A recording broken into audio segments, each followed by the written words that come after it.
parce que tey da ngaa teen alors que buur dafa aj moo tax. waaw mais justement nag loolu nag moo tax ñu war koo xeex pour suñuy njaboot ëllëg. pour sa doom yow ëllëg. bu bëggee wax li mu bëgg a xalaat. bu bëggee jëf li mu xalaat ci réew mi. ñu mën ko koo mayal xam nga man tey su ma yéene mooy transformer Sénégal waxuma ne Bougane man damay doon président par force déedéet. waaye dama ne nañu fexe ba teg jalon yi xeex bi Gumbala xeex bi Pa Gabou Sarr xeex bi Néné Aïcha xeex bi Cheikh Oumar Talla xeex suñuy njaboot ëllëg jëriñoo ko man ci loolu rek laa nekk. tey yenn saa yi dégg nga leen ñuy wax wuy Bougane nangam sangam Bougane pion wu Macky la mais man tey demoon féete ji ak Macky moo gën a neex ci man. man su ma féete woon ak Macky tey mais biir na leen ne yéen lii dal tey su may société du leen dal. déggoo ma ne la am na ci benn interview bu ma wax. man toog nañu réunion ñi moom télé ci Sénégal kenn ku moom télé daal di génne kayit fàttali kayit bu ñu ko yónnee ci wàllu impôt mu ne biñ ma ko yónnee damaa woo ministre nangam vidéo kayit bi xotti ko ci kanamam lakk ko tukulóor yónnee waat ko. c'était dans une réunion. C'était dans une réunion. Mais parce que man ànduma ak ñoom. Allô waaw à propos de àndu ak ñoom j'ai une question c'est-à-dire dès l'instant que yow nga engagé wu en politique xaaroon nga am ay représailles c'est-à-dire ñi nga engagé wu jóg ci politique xaaroon nga lu jëm ci sa wàllu liggéey ñu yàq ko wala ñu jël la tëj la kaso wala ñu xool nuñ la daane xaaroo ko woon parce que non xalaatuma ko woon nag bu ñuy waxante dëgg rek xëy na foogoon naa ko mais jàppoon naa ne kii fi ne gentleman xam nga gentleman mooy dama jàpp ne dafa juddu après indépendance jàpp ne moom dafa jaar ci loolu dañ ko bundu xataal dal ci kawam néewal ko doole mu fippu sénégalais yi bàyyi ko xel mu dem liggéeyi gaa yi bàyyi ko xel jiital ko kon moom ci boppam warut def lenn lu demee noonu loo xam ne dina néewal doole doomu aadama ci liggéeyam wala ci alalam d'autant que mais tey des médias Zik FM Sen TV xëy na Bougane la yàlla def mu jiite ko parce que moom moo ko sos mais man jàpp naa ne moomuma ko dégguloo li ma la wax léegi. nee naa la yéen ña fay liggéey la leen des médias jëriñu ma ko man parce que joxuma litre essence man des médias amaluma njariñu litre essence. kon ña fay liggéey di fa am seen tuut di ci suturlu mais ñooñu pourquoi ñu war leen ko mën a xañ parce que tout simplement dañu bëgg a rëq ndiggu Bougane tonton Gabou Sarr wax na ko léegi mais en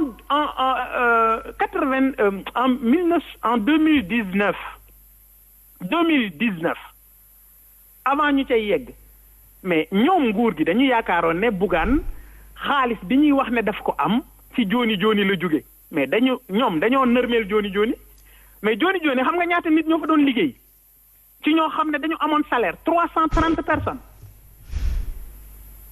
am 15000 personnes yeneen yu ciy liggéey de manière indirecte wax na ko léegi tey am na banque bu nekk Sénégal boo xam ne daf ñu yoreel 3 milliards bi ñu demee dugal dossier bi ñu nekk di gëstu gis ne du sax 3 milliards lañ ñu yoreel nañ ñu presque 4 milliards nangam sangam mais dossier boobu ma lay wax nii te banque Sénégal yoreel ñu xaalis boobu mais dossier boobu dañ ci teg seen loxo dossier boobu ba tey avancé wul.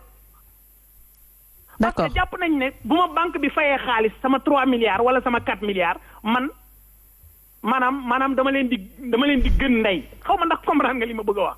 jàpp nañ ne xaalis boobu man su ma ko yoree suñ ma fayee suma xaalis.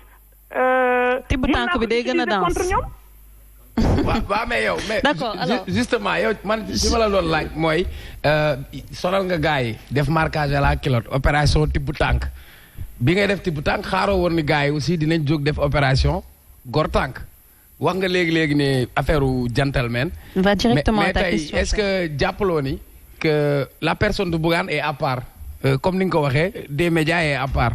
mais non xam nga yooyu ay wax la rek xam nga des médias est à part Bougane est à part Bougane mooy des médias mooy Bougane boo rendee Bougane tey des médias dootul am bu subaa c'est ça la réalité il faut ñu bàyyi di wax yenn wax yi. d'accord. il faut ñu bàyyi yenn wax yi ñu bàyyi di ko wax. amul ay Bougane à part la des médias à part la des médias bu taxawee yàlla ak Bougane la. kon mën nañoo taxaw di ñu wax naan ay des médias à part la Bougane à part la dama ne bu leen neexee ñu def for tànk bu leen neexee ñu def xoos tànk bu leen neexee ñu def xoos bopp mais dama ne la tibb tànk moom. dara du ko tere am. très bien. xam naa lépp seen problème yëpp tibb tànku Casamance bii la mais nañu xam ne incha allah. oui tibb tànku Casamance dara du ko tere am. d'accord alors dana am élection locale yi dañu ci dem ci niñ ci war a demee ak ñi ñu ci war a àndal incha allahu rabbi. da ngay wuyu très rapidement Assane. man posé wu ma la question parce que xam naa ne fi sa deret tànge fa la sama deret di tànge fi mu toll nii xoolal demal nga tëdd. nelaw suba nga dem dox sa yitte.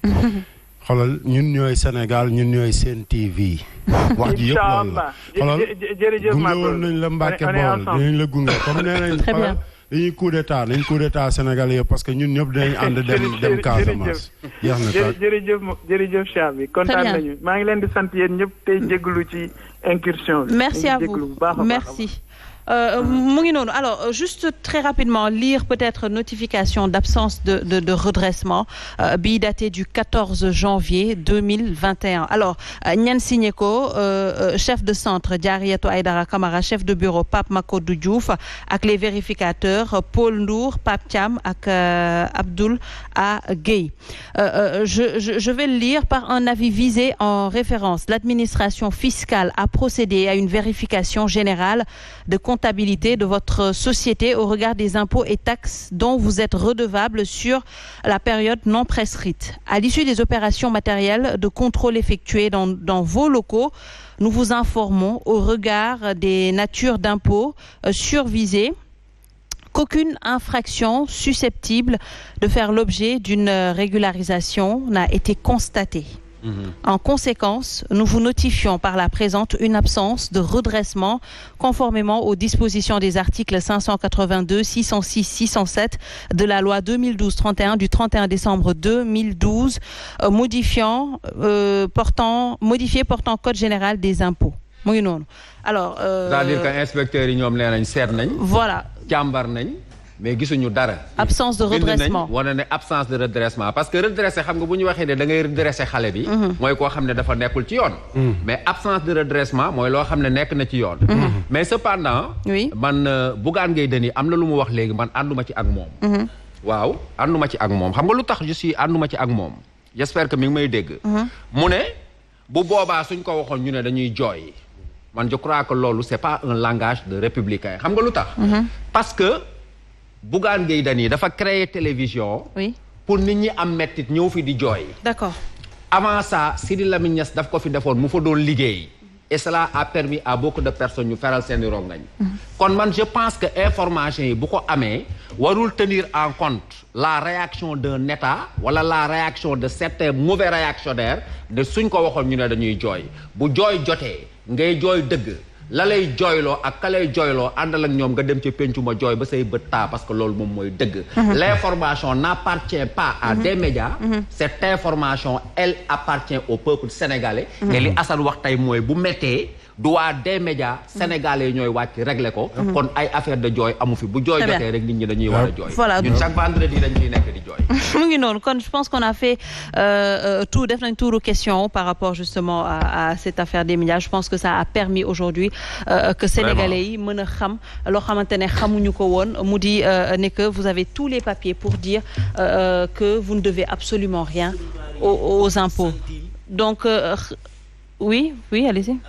benn centime. Ce micro. waa au fisc on ne doit rien au fisc. on est en règle avec eux. Très bien. Jusqu'à preuve du contraire. ñun ak ñoom diggaale wuñ dara. c'est des manipulateurs qui parlent même certains éléments de la presse am na waa presse bi ñoo xam ne. ils n'avaient pas la bonne information. et ils ont pensé que nous étions en faute. Très bien. parce que aussi l'information n'a pas été donnée. xam nga bëggoon léegi kii di wax léegi. c'est-à-dire problème du jooy. du jooy quand tu es avec la vérité. joxe dëgg c'est-à-dire du jooy. parce que aussi dire que man maa ngi génne des éléments palpables c'est-à-dire de preuves qui montrent que en réalité moi je suis en tout cas je suis en règle avec le fisc. loolu du choix c'est-à-dire c'est donner la vérité aux Sénégalais c'est tout simplement ça parce que loolu moo gën ngeen bàyyi nit ñi ñu nekk ci désinformation. parce que déjà la désinformation c'est installé en ce moment-là parce que loolu aussi ce sont les vérificateurs ñoom ñoo génne seen benn communiqué. alors que y a pas une contre-communication boo xam mooy ñëw ñoom c'est-à-dire démentir li nga xam moom la ñu wax. c'est en ce moment-là il fallait faire une communication active parce que aussi c'est une communication de crise. Une communication de crise ne doit pas se muer en une crise de la communication.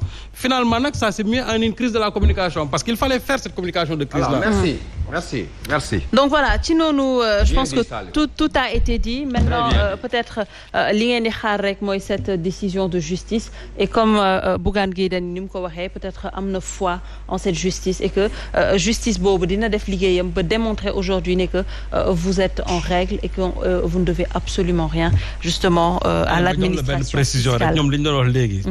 Abdoulaye Daouda Diallo. La mesure est là, c'est-à-dire la mesure est applicable sur la période allant du 1er octobre 2020 au 31 décembre 2021. On a même précisé au terme des dispositions des articles 25 et 28 de la loi de finances, précité le ministère des Finances, c'est-à-dire les établissements d'hébergement touristique agréés et les entreprises de presse bénéficient durant la période visée de 3 mesures suivantes de dispense de paiement de la taxe de la valeur ajoutée sur les prestations réalisées, dispense de reversement des impôts et taxes retenus sur les salaires, etc. Donc déjà, rien que lui... Même ci loi de finances mi ngi ci. Mi ngi ci loi de finances. C'est dans la loi de finances. Donc déjà rien que lii permettre na déjà procédure bi yëpp arrêté nekk de côté. ñoom dañuy waxet c'est-à-dire loolu moo métti. Kilifa du wax ba pare di ko teggi. alors que li nga wax sax ça se trouve dans un document officiel encore.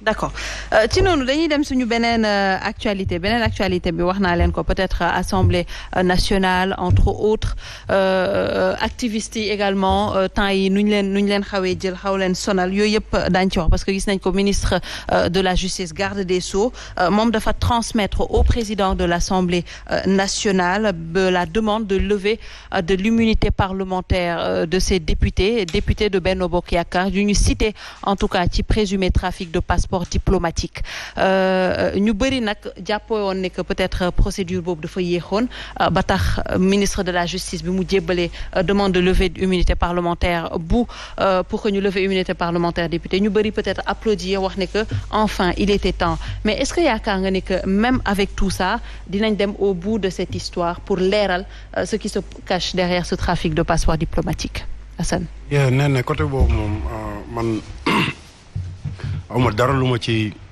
wax ak ministre de la justice parce que moom mooy ministre de la justice bi nga xam ne bi ñu ko falee la ne képp ku fi wax dara Macky Sall man maa koy lijjanti kon kooku awma de moo amee ku may applaudir kenn lay doon muy ministre des affaires étrangères muy Aïssata Tall Sall. li ma koy fàttali parce que man musuñu wax man ak moom musuñu sax gisante. mais am na fu ma tolloon moom dafa amoon taxawaay xam nga boo xamante ni dafa différent ak taxawaay bi mu am tey mu bëggoon ko fàttali ne ko na bàyyi xelam ci li mu promettroon Sénégalais yi avant muy dem APR ba pare dafa am nguur boo xamante ni Sénégalais yi ñoo ko moom am nguur boo xamante ni Macky Sall moo ko moom te nguuru Macky Sall day jeex mais nguuru Sénégalais yi du jeex jamais léegi nag li nga xamante ni moo nekk moom madame la ministre nga xamante ni da nga nekkoon avocat man ma nekk États-Unis ngay def ay interview yoo xamante ni dama daan tëdd sama néeg man xam nga États-Unis di am yëg-yëgu yee Sénégal jigéen bii la ñu soxla et jigéen boobu la ñu soxla ba tey ndeysaan nguuru Macky Sall day jeex wallahi day jeex te dañ la soxla yow ma bëgg nga bàyyi ci sa xel nga bàyyi tamit sa xel ci sa doom Clédor parce que day des ak ñun comprendre noonu la Sénégal tëdde fi mu toll nii léegi nag bu ñu demee ci xam nga affaire passeport diplomate yi nen bul fàtte ne kilifa mi ngi kaso Guy Marius Sagna mi ngi kaso. Simon mi ngi kaso. ak ñeneen ñoo xamante ni kaso laa leen bàyyiloon ay Ibrahima Thiam Toubé ay ñoom Matar Joxaane ñoo xamante ni leen accusé de terrorisme xam nga boo xamante ni commune defuñu dara Sénégal. beneen dëkk lañ leen jàppee ñu ne indil leen ñu ñooñu ñu ñëw ñu condamné leen. xam nga yooyu yëpp mi ngi suñu bopp yi. mi ngi suñu bopp yi. te loolu mooy jeexal suñu xol ba yii fi am jamono yi yëpp di am ñu naan xale yi Sénégal yi dañoo changé dañoo tegginewuñu wala dañoo yaree di ko wala léegi fekk boobu ñi ñu jiite ñoo amul ay teggin parce que ñàkk teggin weesewul xamal li ma la Bouga Sali faux billet di dox di wax di dem ci presse yi di tuumaal gendarmerie ay 50 millions ñu arrangé affaire yi ba pare ñu bàyyi ko muy dox Guy Marius Sagna dem di xeexal ay sénégalais ci biir mbooy bi mënoon a toog ci biir saalam xam nga jàpp njaamuram